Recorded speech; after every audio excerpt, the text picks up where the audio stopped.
प्यारे देशवासियों, नमस्कार। बिहार में एक बड़ी अजीब घटना घटी है। यानी कुछ चोरों ने ऐसा तरीका निकाला है कि सुशासन बाबू देखते ही रह गए। सुशासन बाबू वो बड़े क्लेम करते हैं, बड़ी अपनी पीठ थपथपाते हैं कि हमारे राज्य में कुछ भी गलत हो ही नहीं सकता कभी, और जितना इनके राज्य में गलत हुआ है शायद इतना पहले कभी नहीं हुआ है, पहले कभी नहीं हुआ है। अब वो अपने आप को दोष देंगे या उनकी जो भागीदारी है जिनके साथ बीजेपी के साथ जो केंद्र में भी देश को बर्बाद कर रही है, या ये उनको दोष देंगे, ये तो उन्हीं के ऊपर है। लेकिन अब देखिए, एक 500 टन वजन का लोहे का पुल जो 60 फीट लंबा और 10 फीट चौड़ा था, चोरों ने खुद महकमे के आदमियों को लगा करके उसको कटवाया है अच्छी तरह से, बिल्कुल पूरी दिलेरी के साथ, और आखिर में गाड़ी में लोड भी करवाया उन्हीं से, और उसको लेकर रफू चक्कर हो गए हैं। किसी ने उनसे टोकने की पूछने की ज़रूरत नहीं समझी। सरकार को तो होश ही नहीं आया। सरकार को तो होश भी 2 दिन बाद आया है, जब ये कहीं और से ये घटना लीक हुई है, तब सरकार को पता लगा है। तो बताइए, ऐसी सरकार क्या रक्षा करेगी? अपने प्रांत के लोगों की, नागरिकों की, उनकी क्या रक्षा करेगी? उनकी क्या हिफाजत करेगी? जो एक सरकारी प्रॉपर्टी की रक्षा नहीं कर सकती है, वो भी कोई छोटी मोटी नहीं, 500 टन वजन है, 500 टन, और उसको खुले धड़ाके से चोर लेके गए हैं लोगों से, मतलब महकमे के लोगों से, उन्हीं से कटवाया है, उन्हीं से लूट कराया है। बहुत ताज्जुब की बात है ये। सुशासन बाबू के राज में आजकल क्यों? क्योंकि इनको केवल कुर्सी से प्यार है, जनता से कोई लेना देना नहीं है इनको। अगर इनको जनता की फिक्र होती तो एक सिद्धांत होता है आदमी का काम करने का, उसी सिद्धांत पर लग के आखिर तक करते हैं। इनका सिद्धांत तो यही है कि कुर्सी कैसे बचे, इसी उधेड़-बुन में लगे रहते हैं ये। 5 साल इसी उधेड़-बुन में निकल जाते हैं। अगर जो जनता की सेवा करेगी जो सरकार, उसको कोई बहाने ढूंढने की जरूरत नहीं है। कुर्सी रहे या जाए, उसको कोई चिंता नहीं होती है। जिसने सचमुच में जनता की सेवा करनी है, समाज की सेवा करनी है, उसको कुर्सी बचाने का कोई औचित्य उसका है ही नहीं। वो कभी बचाएगा ही नहीं कुर्सी को। उसकी कुर्सी खुद ब खुद बचेगी, जनता उसकी कुर्सी को बचाएगी।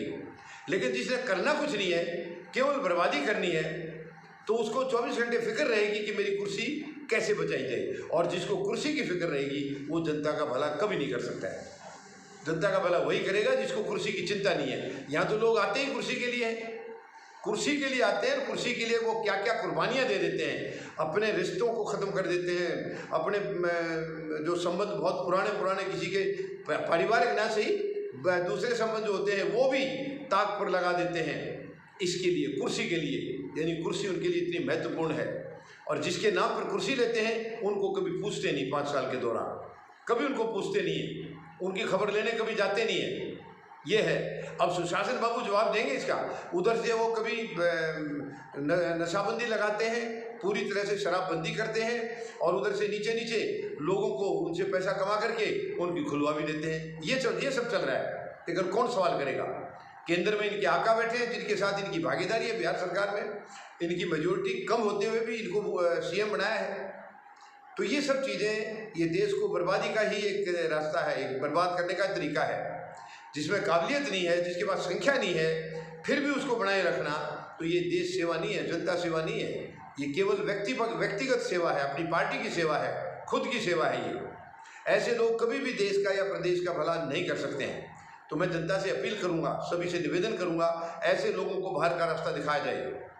ऐसे लोगों को राजनीति में जितने दिन आप रखेंगे उतने दिन आप पीड़ा ही झेलेंगे, क्योंकि ये दर्द के सिवाय और कुछ दे नहीं सकते हैं। इनका मकसद सुख देना है ही नहीं, इनका मकसद कुछ अच्छा करना है ही नहीं। इनका मकसद है जनता को तकलीफ में रखना, पीड़ा में रखना, और अपनी कुर्सी को बरकरार रखना। क्योंकि जनता को जाग रखेंगे तो इनकी कुर्सी बरकरार रहती है, और जनता सुखी होगी तो इनके काम धंधे की तरफ देखेगी, तो इनकी कुर्सी खतरे में पड़ सकती है। यह है वर्तमान राजनीतिक माहौल, जो कि बहुत खतरनाक है, बहुत खतरनाक है। सॉरी। जो जनता को ये सोचना होगा जनता को, ये लुटाए जा रहे हैं। यानी इतनी बड़ी मतलब एक पुल को जो है, सरकारी चीज़ को लोग चुरा ले गए हैं, और सुशासन बाबू को खबर तक नहीं है, तो ये बाकी क्या रक्षा करेंगे? उम्मीद है जनता इसके ऊपर गौर करेगी और सुशासन बाबू से सवाल करेंगे कि वो चोर कौन थे, आपके रिश्तेदार तो नहीं थे, क्योंकि रिश्तेदार होगा तभी खबर नहीं लगेगी, वो तो आंख बंद करके खड़े हो जाएंगे कि भाई जो कर रहा है करने दो। तो बड़ी दुख की बात है, बहुत अफसोस की बात है। धन्यवाद। जय जवान, जय किसान, जय हिंद।